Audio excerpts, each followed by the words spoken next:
Viewer discretion is advised, as what you will hear in the remaining parts of this video are true stories of the unspeakable acts that took place in New Mexico. If you do not wish to listen to the events that took place, please check out some of my other videos that cover famous graves, haunted locations, historical locations, theme parks, and so much more. Okay, bitch. We both know what you've been brought here for. A lot of fucking and sucking. Your wrists and ankles are chained, and you're gagged because you're not going to like the way I do it. You're going to be kept here, naked and chained down. I'm going to use you for a sex slave.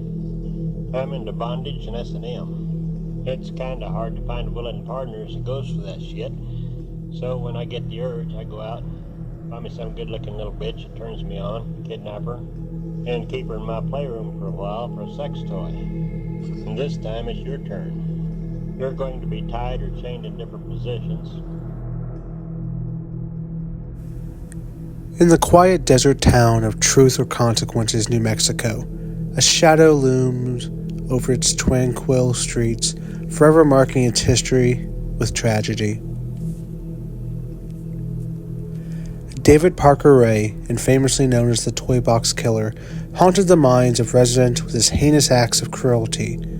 His isolated trailer, hidden from view, became a chamber of horror for those who crossed his path. Let us pause to remember the innocent lives lost and forever altered by the darkness that dwelled within the heart of one man.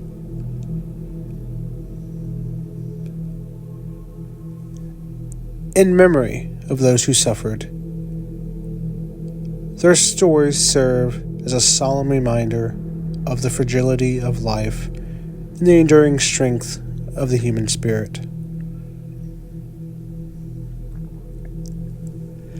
As we honor the memory of the victims, let us vow to never forget their names or the pain they endured. Together we may strive to create a world where such atrocities are but distant memories, and where even every individual is cherished and protected. On March 19, 1999, a 22-year-old Cynthia Vigil was working in a parking lot to solicit quality time in Albuquerque, New Mexico, when a man claiming to be an undercover cop came and told her she was under arrest for solicitation of sex work and put her in the back of his car. That man was David Parker Ray, and he brought Vigil to his nearby soundproof trailer, which he called his toy box.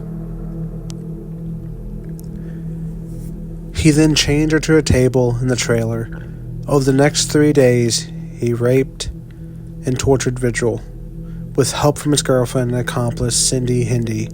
Ray and Hindi used whips, medical and sexual instruments, and electric shocks to torment Vigil. Just before her torture, Ray would play a cassette tape with a recording detailing what she would be forced to endure. On the cassette, Ray explained that she was to refer to him only as master and the woman with him as mistress, and never speak unless spoken to first. He then went on to explain exactly how he would rape and abuse her. The way he talked, I didn't feel like this was his first time, Vigil said in a later interview. It was like he knew what he was doing. He told me I was never going to see my family again. He told me he would kill me like the others. On the third day, while Ray was at work, Hindi accidentally left the keys to Vigil's restraints on a table where Vigil was chained up. Seizing the opportunity, Vigil lunged for the keys and freed her hands. Hindi attempted to stop her escape, but Vigil was able to stab her with an ice pick. Vigil then ran out of the trailer, unclothed, wearing only a slave collar and padlocked chains. In desperation, she knocked on the door of a nearby mobile home. The homeowner brought Vigil inside and called the police, who promptly arrested both Ray and Hindi and learned of their many sickening crimes. David Parker Ray was born in Belen, New Mexico in 1939. Little is known about his childhood, outside of the fact that he was mainly raised by his grandfather. He also regularly saw his father, who often beat him. As a young boy, Ray was bullied by his peers for his shyness around girls. These insecurities eventually drove Ray to drink and abuse drugs. Ray served in the United States Army and later received an honorable discharge. Ray was married and divorced 4 times, and he eventually found work as a mechanic with New Mexico State Parks. To this day, it's unclear exactly when Ray began his crime spree, but it is believed it started at some point during the mid-1950s, and it only came to light after the escape of Vigil. After arresting David Parker Ray for the abduction of Vigil, the police quickly obtained a warrant to search his home and trailer. What the authorities found inside the trailer was truly shocking and disturbing. Ray's toy box contained a gynecologist-type table in the middle with a mirror mounted to the ceiling so that his victims could see the horrors delivered upon them.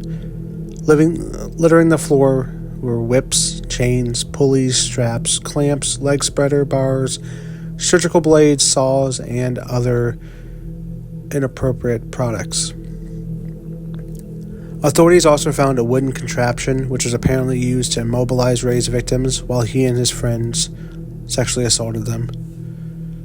Chilling diagrams on the walls showed different methods for inflicting pain. But all of the disturbing discoveries found in the Toy Box Killer's trailer, perhaps the most horrifying one was a videotape from 1996, which showed a terrified woman being assaulted and tortured by Ray and his girlfriend.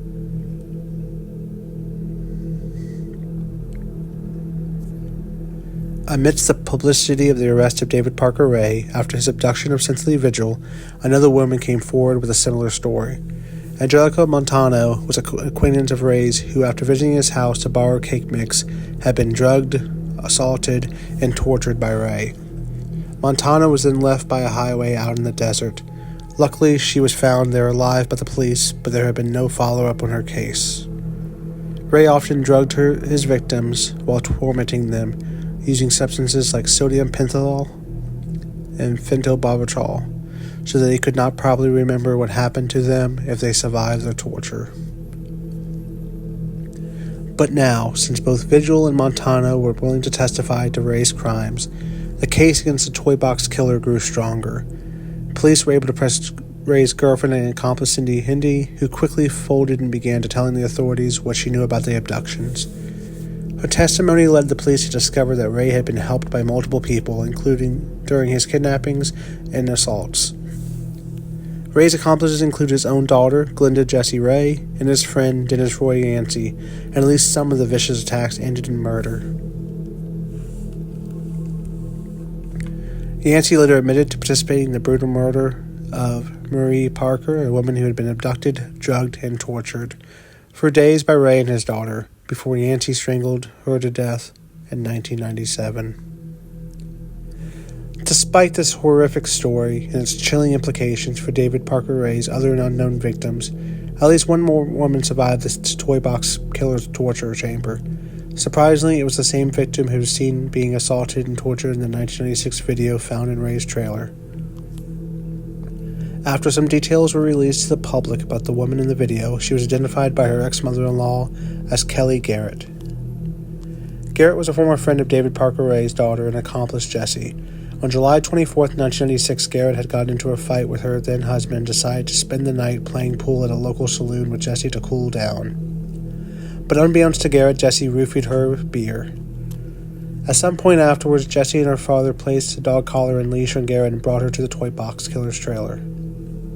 There, David Parker Ray raped and tortured her for 2 days. Then Ray slit her throat and dumped her on the side of the road, leaving her for dead. Garrett miraculously survived the brutal attack, but neither her or her husband nor the police believed her story. In fact, her husband believed that she had been cheated on him that night, filed for divorce that same year. Due to the effects of the drugs, Garrett had limited recollection of the events even those 2 days, but remembered being assaulted by the Toy Box Killer. David Parker Ray was sentenced to life in prison, but he died of a heart attack shortly after his sentence began.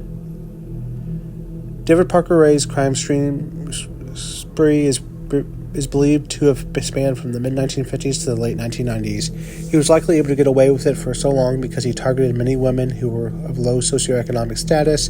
In addition to the fact he drugged his victims, made it far less likely for the few survivors to remember exactly what happened to him and who did it. Chillingly, much about Ray's crimes remains unknown, including how many victims he may have killed, though he was never formally convicted of murder. It had been estimated he killed over 50 women. While police were investigating the Toolbox killer's trailer, they uncovered evidence of numerous murders, including diaries written by Ray, which detailed the brutal deaths of several women. Authorities also uncovered hundreds of pieces of jewelry, clothes, and other personal effects. According to the FBI, these items were believed to belong to Ray's victims.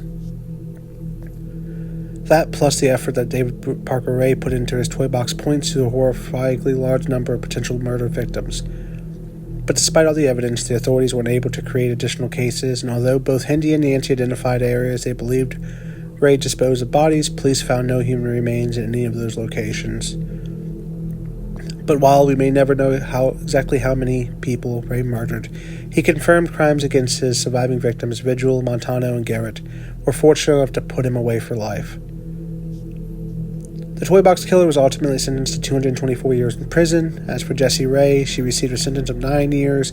Cindy Hindi was given 36 years in prison.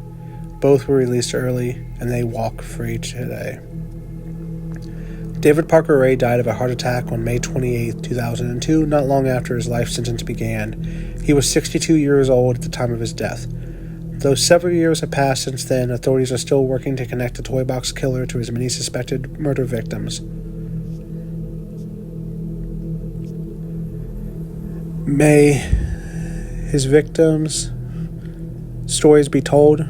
May evidence be found to finally put their stories to rest. May Parker not rest in peace. May his daughter not have a good time. And may Hindi as well suffer in her years she has left. As always, continue to look for the history in film. Please subscribe to the channel for more. This was not a very easy story to cover, but nonetheless a story that needed to be told. Have a great day, everyone.